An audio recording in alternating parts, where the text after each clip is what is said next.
di Kabupaten Tukabang, Denpasar, yang bekerja pada kisaran FM 95,2 MHz telah ada untuk Anda.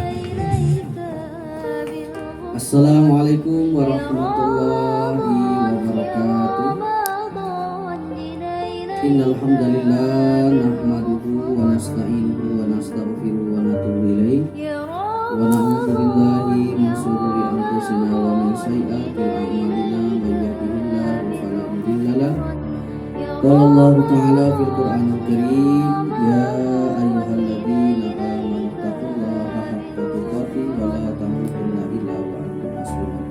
Wa qala aidan fil ayatil ukhra illal ladzina tabu wa aslahu wa bayyanu fa ulaika atubu alaihim wa ana tawwabur. Para pendengar radio Kabupaten Ketapang yang dirahmati Allah Subhanahu wa taala dimanapun berada, pertama-tama mari kita panjatkan rasa syukur kepada Allah Subhanahu wa taala yang telah menghantarkan kita pada hari ini hari ke-9 yaitu bulan Ramadan yang penuh berkah ini. Bersyukur kepada Allah kita masih diberi Allah kekuatan, kesehatan jasmani, rohani sehingga kita dapat melaksanakan puasa dengan baik. Para pendengar radio Kabupaten Ketapang yang dirahmati Allah Subhanahu wa taala dimanapun berada, pada sore hari ini lagi berjumpa dengan saya Ustaz Wahyu Islami SPDI Pengasuh Pondok Pesantren Al Kauman yang insya Allah akan menyampaikan sedikit nasihat untuk diri saya pribadi, umumnya untuk para pendengar yang ada di rumah, yang khususnya yang ada di Kabupaten Ketapang. Para pendengar radio Kabupaten Ketapang yang dirahmati Allah Subhanahu wa taala, dalam sebuah hadis Rasulullah Shallallahu alaihi wasallam bersabda yang diriwayatkan hadis riwayat Tirmizi dan Ibnu Majah yang berbunyi, kullun bani adama khata'un wa khairul khata'ina tawwabuna. Nabi Shallallahu alaihi wasallam bersabda, seluruh anak Adam itu berdosa, dan sebaik-baiknya orang yang berdosa adalah orang yang mau bertobat kepada Allah Subhanahu wa taala. Hadis riwayat Tirmizi dan Ibnu Majah. Dari hadis ini kita ambil kesimpulan bahwasanya siapapun dia, dimanapun dia berada, siapapun orangnya, pasti pernah merasakan yang namanya dosa. Tidak ada manusia yang terjaga melainkan Rasulnya yang Allah cintai, yang maksud dijaga oleh Allah Subhanahu wa taala. Selama kita masih menjadi manusia, yang tentunya kita pasti punya dosa dan salah. Tentunya kita punya kesalahan. Sebagaimana kullu bani adama khata'un wa khairul khata'ina tawwabun. Dalam kesempatan pada hari yang ke-9 ini saya mengajak, karena ini adalah bulan yang sangat mulia, bulan yang penuh ampunan, taubat kita diterima, segala amal ibadah kita diterima, kemudian amal ibadah kita dilipat gandakan oleh Allah, kemudian kita dimuliakan oleh Allah, sehingga Rasulullah mengatakan idza jaa Ramadan, apabila telah tiba datangnya bulan Ramadan, futihat abwaabul jannah, maka Allah Subhanahu wa taala membuka semua pintu-pintu surga dan menutup semua pintu-pintu neraka.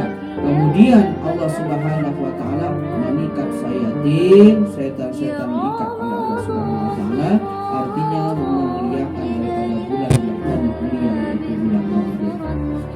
Bukan noda hitam.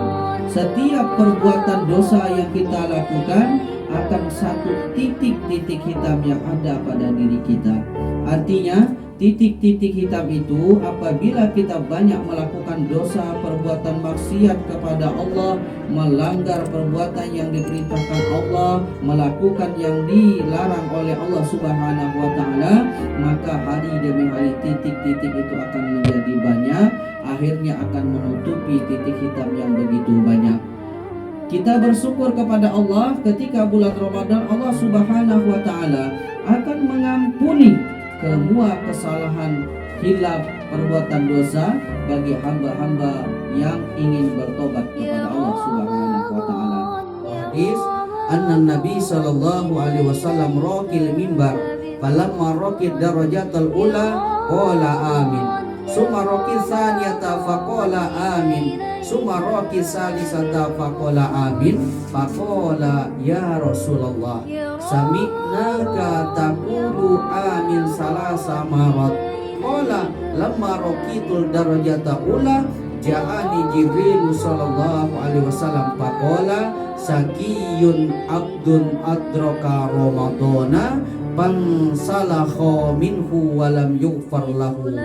Kata Rasulullah sallallahu alaihi wasallam dalam sebuah hadis, sungguh sakiya abdun, sungguh celakalah hamba itu adraka Ramadan, apabila telah meninggalkan masuk bulan Ramadan, kemudian sampai bulan Ramadan, sampai akhir Ramadan, salaho minhu walam yughfar lahu, kemudian orang tersebut tidak diampuni oleh Allah dosa dan kesalahannya. Yang pertama engkau mengucapkan amin, pada tangga yang kedua juga engkau mengucapkan amin, kemudian tangga yang ketiga juga engkau mengucapkan amin. Ya Rasulullah, apa yang membuat engkau mengatakan taqulu amin, engkau mengatakan amin? Kata Rasulullah SAW, ketahuilah oleh kalian, sungguh celakalah seorang hamba apabila dia masuk pada bulan Ramadan, akan tetapi semua kesalahan dosanya tidak diampuni oleh Allah Subhanahu wa taala. Orang hamba itu sungguh celaka. Ini kesempatan emas bagi kita. Bulan yang penuh barakah, bulan yang penuh maghfirah, awwalur rahmah, awsatuhu maghfirah, wa akhiru itqun minan nar. Awalnya itu adalah rahmat Allah. Bulan ini hari pertama sampai saat ini hari ke-9 sampai hari ke-10, Allah memberikan rahmat kepada kita. Fadilah yang begitu banyak hari demi hari yang Allah berikan. Kemudian setelah hari yang 10 sampai 20, kemudian juga dilanjutkan sampai hari yang ke-30, awsatuhu maghfirah. Artinya Allah menyediakan ladang ampunan bagi kita ketika hari ke-10 sampai hari yang ke-20. Oleh karena itu saya berpesan khususnya untuk diri saya pribadi dan untuk para pendengar radio Kabupaten Ketapang yang ada di Kabupaten Ketapang, dan bagi yang mendengarkan siaran ini, marilah kita perbanyak istighfar kepada Allah. Perbanyaklah istighfar setiap waktu, minimal setiap sholat kita mengucapkan istighfar minta ampun kepada Allah Subhanahu wa taala. Karena ini adalah momen ampunan, bulan yang penuh ampunan. Jangan sampai kita termasuk orang hamba yang sebagaimana dikatakan Rasulullah, celakalah orang yang masuk bulan Ramadan, setelah habis bulan Ramadan maka dosa dan kesalahan mereka tidak diampuni oleh Allah Subhanahu wa taala. Apa yang menyebabkan tidak diampuni? Mungkin di waktu bulan Ramadan lewat begitu saja, tidak diisi dengan amal-amal ibadah, tidak diisi dengan zikir, tidak diisi dengan baca Quran, tidak diisi dengan sholat tarawih, tidak diisi dengan puasa Ramadan, tidak diisi dengan zakat, dan tidak diisi dengan sedekah yang menurut kewajiban dia yang harus dilaksanakan.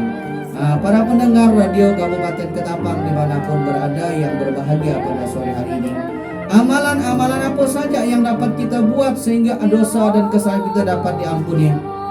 Salah satunya, jangan kita tinggalkan setelah sepertiga malam, sebelum kita melaksanakan sahur, bangun tengah malam, laksanakan sholat taubat, usolli sunatan taubat, rakaataini lillahi ta'ala. Saya niat, saya berhajat, saya bermaksud ya Allah melaksanakan sholat taubat 2 rakaat lillahi ta'ala, karena Allah ta'ala. Istighfar, minta ampun kepada Allah. Apa kata Allah? Sebanyak apa dosa yang kau punya, maka ampunan aku lebih banyak daripada dosa yang kau punya. Siapapun hamba, sebagaimana Rasulullah katakan tadi, sebaik-baiknya orang yang berdosa adalah orang yang mau minta ampun kepada Allah. Dikisahkan pada zaman Bani Israel, ada seorang yang pendosa, melakukan dosa besar. Saking besar dosanya, dia telah pernah membunuh sebanyak 99 orang. Maka datanglah dia kepada salah satu ahli ibadah. Dia bertanya, wahai ahli ibadah, apakah engkau tahu apakah Allah itu bisa mengampuni kesalahanku ini? ahli beribadah bertanya kepada dia, apa gerangan dosa yang telah engkau perbuat? Kemudian si pendosa tersebut mengatakan, saya telah membunuh.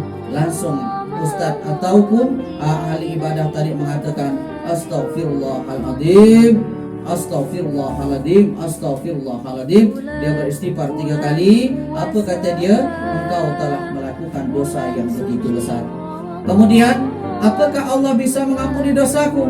Kemudian ahli ibadah tadi menjawab, tidak bisa wahai pendosa. Maka ya si pendosa tadi berpikir dalam hatinya, mumpung dosanya tidak diampuni oleh Allah, maka dia katakan genapkanlah jadi 100. Tes dibunuhnya, habislah orang itu yang 100. Jadi genap orang tersebut membunuh menjadi 100 orang dari 99 orang tadi. Tak lama kemudian dia bertanya lagi kepada salah satu ahli ibadah. Bertanya, bertemu di jalan, apa kata dia? Dengan pertanyaan yang sama. Apa jawabannya sangat berbeda. Apa kata ahli ibadah yang kedua?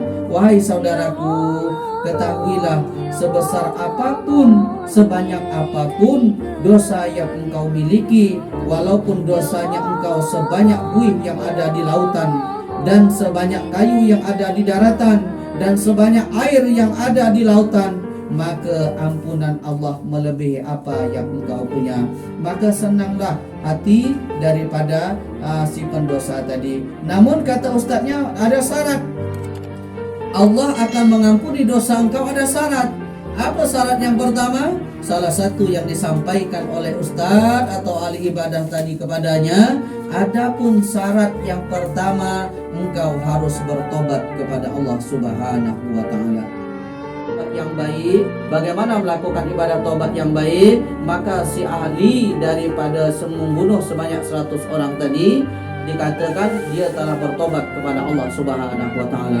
Tidak jauh dari perjalanan, maka si pembunuh tadi meninggal dunia di tengah jalan.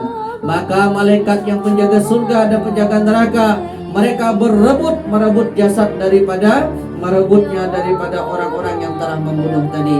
Pihak pertama yang menjaga neraka mengatakan bahwa orang ini telah membunuh 100 orang, maka dosanya tidak diampuni lagi, maka dia layak ikut saya di neraka. Penjaga surga mengatakan jangan, karena dia telah bertobat kepada Allah Subhanahu wa taala. Akhirnya kedua malaikat itu bertengkar. Akhirnya ditengahkan, dihitung berapa jauh jarak dia bertobat kepada Allah Subhanahu wa taala. Allah Subhanahu wa taala mengampuni dosanya disebabkan dia pernah bertobat kepada Allah Subhanahu wa taala. Para pendengar radio Kabupaten Ketapang dimanapun berada yang berbahagia, inilah kisah salah satu taubatnya seorang hamba yang diterima oleh Allah Subhanahu wa taala. Oleh karenanya di bulan Ramadan ini kesempatan bagi kita semua untuk melakukan taubatan nasuha, taubat yang sebenar-benarnya taubat, minta ampun kepada Allah. Jangan sampai bulan ini terlewat begitu saja. Begitu saja, dengan lagu, dengan banyak tidur, kurang ibadah, kurang sholat, kurang baca Quran, apalagi melakukan istighfar taubat kepada Allah, maka orang ini termasuk orang yang dikatakan Rasulullah, sungguh celakalah seorang hamba apabila dia melewati bulan Ramadan, akan tetapi mereka tidak mendapatkan ampunan daripada Allah Subhanahu wa taala. Para pendengar radio Kabupaten Ketapang yang berbahagia dimanapun berada, kisah yang kedua yang terakhir, ada seorang wanita dikisahkan pada zaman Bani Israel. Ada seorang wanita, kisah nyata. Seorang wanita ini memang seorang yang dikatakan orang yang ujra, artinya orang-orang termasuk orang-orang yang hina di antara dia. Salah satu seorang gadis yang ditinggal ibunya meninggal karena tidak ada lagi memberi makan dan minum dia. Maklum dia ni karena kalau bahasa kita Ketapang tu anak yang manja kepada orang tuanya. Akhirnya dia tidak bisa bekerja, bisa bekerja cuma tidak bisa menghasilkan uang. Akhirnya terpengaruhlah dengan kawan-kawan dia. Akhirnya dia ikutlah di lokalisasi salah satu panti.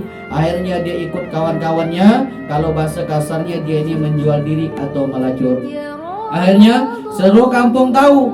Orang kampung itu tahu bahwa si perempuan ini adalah seorang pelacur. Tidak lama kemudian, setahun, 2 tahun, 3 tahun, Akhirnya si pelacur itu terkena penyakit, yaitu sangat penyakit yang sangat membahayakan dari diri dia dan membahayakan orang lain, atau yang kita kenal dengan penyakit kelamin. Tak lama kemudian sepakat seluruh kampung agar penyakit ini tidak menular, maka perempuan itu harus diusir dari kampung. Namun keberadaan perempuan tersebut masih dimaafkan salah satu pengurus kampung tersebut. Akhirnya perempuan tersebut masih bersedia dibolehkan tinggal di desa itu. Tak lama kemudian penyakit ini lambat laun, akhirnya perempuan tersebut meninggal dunia. Tak lama kemudian seluruh kampung mengatakan tidak boleh dikuburkan di kampung ini. Perempuan ini tidak boleh dikuburkan di kampung ini. Harus dikuburkan di mana? Kita seberangkan saja ke sungai sana. Kita buang ke sungai. Ada sebagian mengatakan dibuang ke sungai, ada yang sebagian mengatakan dikuburkan hidup-hidup, dikuburkan dalam keadaan tidak berpakaian, dan dikuburkan dalam keadaan hina seperti menguburkan binatang seperti kucing, anjing dan sebagainya. Namun di antara mereka ada mengatakan karena tidak ada berani yang memegang, akhirnya sepakat untuk dikuburkan di seberang sungai sana yang hutannya masih lebat, tidak ada penduduknya, satu-satunya kubur yang tidak sama dengan kubur orang lain dan tidak boleh dikuburkan atau dimakamkan di pemakaman umum. Pada akhirnya tak lama kemudian, berapa tahun menjelang 10 tahun sampai 15 tahun, akhirnya tempat penguburan si wanita tadi, wanita nakal itu, dijadikan salah satu tempat wisata, atau di bahasa Ketapang itu digusur pakai alat berat. Allahumma ya karim, ketika pas berkenaan dengan kubur wanita itu tadi, dikatakan bahwa ditemukan jasad seorang wanita yang masih utuh, padahal dikuburkan udah 10 tahun. Seluruh kampung itu kaget. Semua orang-orang kampung itu tidak percaya kalau yang dikuburkan idol itu dalam keadaan tidak dikapankan, dikuburkan hanya dengan pakaian dan barang-barang dia. Ternyata barang-barang yang dikuburkan di dalam kuburnya itu semuanya hancur, tapi jasad perempuan tersebut tidak rusak, akhirnya masih utuh dan tidak dimakan tanah dan tidak dimakan binatang. Makanya orang kampung tadi sepakat mau bertanya kepada kawan-kawannya, amalan apa yang dibuat perempuan ini sehingga jasadnya padahal pendosa, padahal dia ini melakukan dosa yang begitu besar di hadapan Allah, yaitu dosa zina, melakukan zina, ya Allah, dosa yang sangat besar. Akhirnya ditanya kepada kawannya, apa kata kawannya? Salah satu kawannya masih hidup, saksi hidup mengatakan, bapak-bapak, ibu-ibu, hadirin hadirat yang dirahmati Allah, ketahuilah apa kata dia, bahwa teman saya si Pulanah ini 1 bulan menjelang sebelum meninggal dunia, maka dia bertobat kepada Allah Subhanahu wa taala. Setiap hari dia menangis sampai dia meninggal dunia, maka matanya sampai cekung. Akhirnya dia bertobat benar-benar dengan taubatan nasuha. Apa yang dia buat tidak keluar dari mulutnya melainkan kalimat thayyibah astaghfirullahaladzim. Dia melakukan taubat nasuha, Allahumma anta rabbi la ilaha illa anta khalaqtani wa ana abduka wa ana ala ahdika wa wa'daka mastata'tu a'udzu bika min syarri ma sana'tu abu laka bi ni'matika alayya wa abu bi dzambi faghfirli fa innahu la yaghfiru dzunuba illa anta. Itu tadi kisah dapat kita ambil hikmah pada sore hari ini. Artinya apa? Jangan mudah kita berprasangka buruk kepada siapapun. Siapa tahu orang yang kita prasangkanya itu lebih baik daripada kita. Asa an takuna tuhibbu syai'an wa huwa khairul lakum. Jangan kau membenci apapun, siapa tahu yang kau benci itu lebih mulia daripada diri kita. Macam kisah tadi, seorang wanita yang hina, ternyata di akhir hayatnya dia bertobat kepada Allah Subhanahu wa taala. Innallaha ghafurur rahim. Sesungguhnya Allah Maha Pengampun lagi Maha Penyayang. Para pendengar radio Kabupaten Ketapang yang dirahmati Allah Subhanahu wa taala, mungkin ini yang dapat Ustadz Wahyu Islami sampaikan pada sore hari ini. Mohon maaf apabila ada kesalahan, ada salah ungkap, salah kata, salah hadis, salah ayat. Dimohon kepada guru orang tua kami untuk dapat memberikan koreksi yang baik kepada kami. Yang benarnya datang dari Allah Subhanahu wa taala, yang salahnya itu karena kebodohan dan kekurangan kami. Di akhir ini kami ucapkan selamat menunaikan ibadah puasa. Pondok Pesantren An-Nawawi Kelurahan Kauman, kami keluarga besar Pondok Pesantren An-Nawawi Kelurahan Kauman mengucapkan selamat menunaikan ibadah puasa dan selamat berbuka puasa bagi saudara-saudara kami umat kaum muslimin dan muslimat yang ada di Kabupaten Ketapang untuk melaksanakan buka puasa. Akhirnya mudah-mudahan Allah Subhanahu wa taala menerima amal kebaikan kita. Amin amin ya rabbal alamin. Kami akhiri wabillahi taufiq wal hidayah. Wassalamualaikum warahmatullahi wabarakatuh.